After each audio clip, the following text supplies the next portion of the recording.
Dari-Dougou, village de 4000 âmes, situé dans la région du Gontougo, au nord-est de la Côte d'Ivoire. Une fois dans le village, des niches électriques sont visibles à tous les coins de rue. Chaque foyer s'en est doté en vue d'obtenir un compteur électrique. 3 ans sont passés et depuis la construction des niches, toujours rien. Une situation jusque-là incompréhensible pour le premier responsable du village. Le gouvernement, par son programme PPU, programme présidentiel d'urgence, nous avons reçu l'électricité.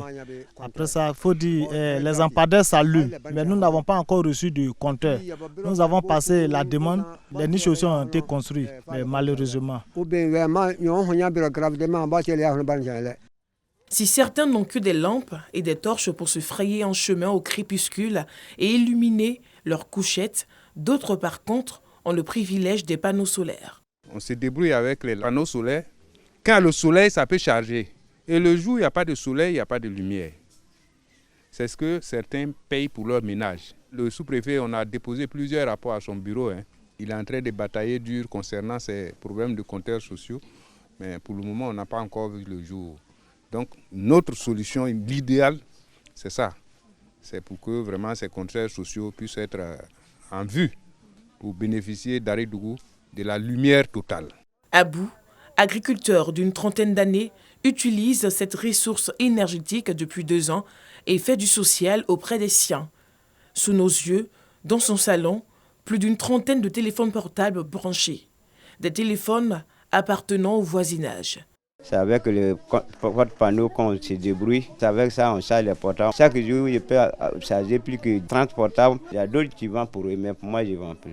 D'autres ils font ça à 100 francs, 100 francs. Quand ils chargent là, si c'est le gros portable, là, donc ça c'est à 150 à 200. Mais pour moi, là, j'ai fait ça cadeau. Abou n'est pas seul à utiliser cette ressource énergétique.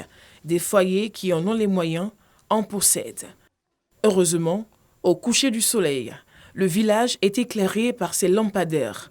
Installés depuis 3 ans, ces réverbères consolent les habitants de Dari-Dougou, toujours en attente de lumière dans leurs domiciles respectifs. Récompenser les meilleurs acteurs du développement, telle est l'initiative entreprise par Salimata Ouattara, présidente de la SPMUDA des 53 pays d'Afrique. La SPMUDA est une organisation internationale œuvrant pour le développement et la paix. Au nom du président mondial, elle fait officiellement Koulibaly Yamoussa ambassadeur de la paix et de développement. Son brillant parcours et les différentes actions menées dans le domaine de la paix et du développement lui ont valu cette distinction. Il rentrait dans notre vision. C'est ainsi que je l'ai proposé à l'organisation et après leur enquête, il a été aujourd'hui nommé ambassadeur de la paix. Un moment symbolique marqué de joie et encore plus de motivation pour ce nouvel ambassadeur qui n'entend pas s'arrêter en si bon chemin. Continuer dans ce que nous avons déjà commencé. Contribuer au développement de notre pays à travers les réalisations que nous faisons à travers notre structure. Et ensuite, continuer à soutenir les ONG et les personnes démunies en Côte d'Ivoire et ailleurs dans le monde. Rappelons que la SPMUDA International est une organisation internationale affiliée à l'ONU et basée aux Philippines. Cette organisation compte des milliers de membres à travers le monde entier. Mettre en évidence les propositions et contributions de coopératives exerçant dans la cacaoculture certifiée, Rainforest Alliance en a fait son credo. L'organisation internationale à but non lucratif travaille à l'intercession du CORMES, de l'agriculture et des forêts pour créer un monde où l'humain et la nature s'épanouissent. Rainforest Alliance entend donc discuter des méthodes et outils qui pourraient être utilisés par ces coopératives. Un événement novateur pour nous, c'est l'occasion de discuter avec elles des avancées que nous avons réalisées ensemble, mais surtout parler des problématiques qui restent encore à régler. Pour les participants à cette initiative, bienvenue dans le sens où cela aidera les coopératives pour le développement du travail de la terre. C'est une joie de voir que nos préoccupations ont été prises en compte. La préoccupation majeure de la communication avec ERA et je vois qu'il y a un pas en avant. Nous, en tant que coopérative, on a vraiment besoin des informations parce que tout changement part de l'information. Une fois que vous n'avez pas la bonne information, vous ne pouvez pas agir. Donc, une fois que nous avons la bonne information, on ne fait que relayer ça à nos parents producteurs. La première édition des journées coopératives exerçant dans la cacaoculture, organisée par Rainforest Alliance, a été meublée par des panels pour enrichir et approfondir les connaissances des agriculteurs. Il a pour slogan « Un avenir meilleur pour l'humain et la nature ». Amener les jeunes à s'intéresser à la lecture, une mission que s'est assignée l'amicale des anciens élèves de Iré. L'absence de bibliothèque au lycée moderne de Iré constituait un frein pour ces apprenants. Pour améliorer leurs conditions d'apprentissage et approfondir leurs connaissances, l'amicale des anciens élèves de Iré a initié le projet Ma boîte à livres qui est d'installer des bibliothèques dans les lycées. 4 lycées viennent d'en bénéficier. 94 bibliothèques installées, mais avec une particularité des parents et des marraines qui acceptent de donner de leur temps, de leur avoir pour servir de modèle, pour booster les petits-enfants.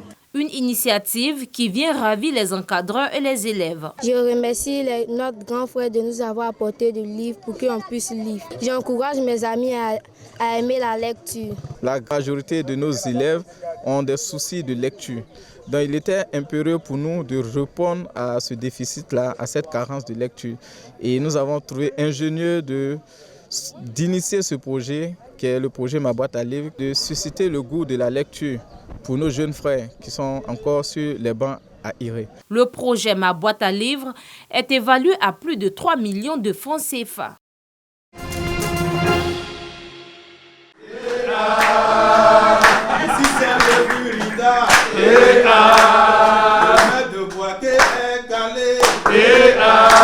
Ces chants et applaudissements au siège du Bureau-IDA, Bureau ivoirien du droit d'auteur, après la signature de convention entre cette structure et la mairie de Bouaké. Objectif, conforter les revenus des artistes pour leur mieux-être. Je voudrais vous dire ma joie et ma fierté de participer à cette coopération. Il y a trop d'évaporation en ce qui concerne, je dirais, la rémunération de vos œuvres. Et tout ce qui peut y contribuer, et comme l'a fait le gouvernement dernièrement à travers les 4 décrets qui ont été pris au dernier conseil de ministres, je pense que tout le monde doit apporter sa contribution. Initiative saluée par tous les acteurs du Bureau-IDA, dont le directeur général, le conseil de gestion et de restructuration et l'ambassadrice du droit d'auteur et des droits voisins. Nous avons engagé la prospection au niveau de Bouaké pendant près de 3 semaines. Monsieur le maire nous a ouvert ses portes. Il nous a prêté ses collaborateurs, il nous a donné les clés de la ville et il a sensibilisé sur la notion du droit d'auteur. C'est le lieu pour moi de féliciter d'abord Monsieur le maire pour toutes ces démarches que vous faites pour le Bureau-IDA. Demain, nous partirons du Bureau-IDA, mais il faudra que nous partions avec la conscience d'avoir fait notre travail, d'avoir laissé quelque chose dans cette maison qui a besoin qu'on lui laisse quelque chose. Un exemple de gestion rigoureuse de travail. Nous sommes heureux de l'initiative et on espère que cette initiative sera vulgarisée dans toutes les villes de l'intérieur du pays. La ville de Bouaké vient ainsi de rejoindre les mairies appartenant à l'UVICOSI, l'Union des villes et communes ayant des conventions signées avec le Bureau-IDA pour le bien-être des artistes. À l'issue donc de cette rencontre, une minute de silence a été observée en hommage à l'écrivain Isaïe Biton Koulibaly, décédé dans la nuit du mardi au mercredi 10 novembre 2021. Siaka Ouattara, fils de la région du Gontougo au nord-est de la Côte d'Ivoire, pose la première pierre du foyer islamique du village de Djadou Bango, un village de la localité de Tanda. Cet édifice religieux servira de lieu de rencontre à la communauté musulmane. Au cours de cette cérémonie, Siaka Ouattara a exprimé sa reconnaissance au chef de l'État pour les actions de développement dans cette localité, notamment l'adduction en eau potable et la fourniture en électricité. C'est le lieu de témoigner notre reconnaissance et notre inconditionnel attachement et soutien à Monsieur le Président de la République, Son Excellence, Monsieur Alassane Ouattara, pour tout ce qu'il fait et continue de faire pour le développement de notre région. Nous le remercions aussi pour sa vision et sa clairvoyance et pour toutes ses valeurs et vertus qu'il incarne en bon disciple. L'honorable Siaka Ouattara a aussi invité les populations à se faire recenser et à réserver un accueil chaleureux aux agents recenseurs.